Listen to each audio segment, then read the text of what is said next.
જય માતાજી મિત્રો. આજે બે દિવસથી ઘર કાપવાનું ચાલે છે આપણું. હા, આજે પૂરું થયું છે અમારું કામકાજ. હા જુઓ, આજે કાપવાનું પૂરું થયું. અમારે 2 દાડા થઈ ગયા અમારા.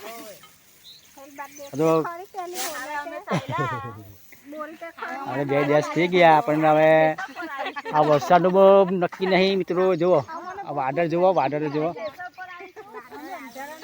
વાદળ હોય છે તે બહુ નક્કી કહેવાય નહીં વાદળનું. સાચી વાત મિત્રો. વરસાદ બહુ નક્કી નહીં. આવી જાય આવી હોય જાય. હા, અમારી બહેનો ચાલી આવે. પૂરો થાક લાગ્યો, તાપો નાહી ગયા. અમારી બહેનો તાપ લાગ્યો તો નાહી ગયા બેસવા. શું કહે મિત્રો? સવારે કરના આવીએ 6 વાગ્યાના મિત્રો. છોકરા ઘર કાપ્યા તો 11 વાગ્યા છે. એટલે શું કરે મિત્રો? ત્યાં આપણે કરવું પડે. કે મહેનત વિના કંઈ મળતું નહીં.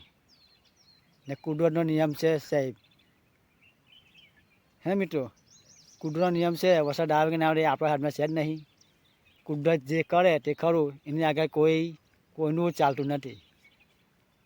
તો આવું છે મિત્રો. ખેડૂતો તો મહેનત વાળો છે.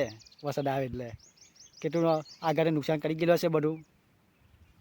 હવે આ કાપીને નવા થયા. 2 દિવસથી કાપીએ છીએ. આજે બીજો દિવસ થયો. આજે પૈટું છે ઘઉં કાપવાનું. હવે ઠેસરવાળો મશીનવાળો જે ઘઉંનું મશીન છે તે કાલે કહે છે, આજે આવવાનું નથી. અને આજે છે શનિવાર. તો જોઈએ આવે મિત્રો કુદરત શું સ્વીકાર કરે.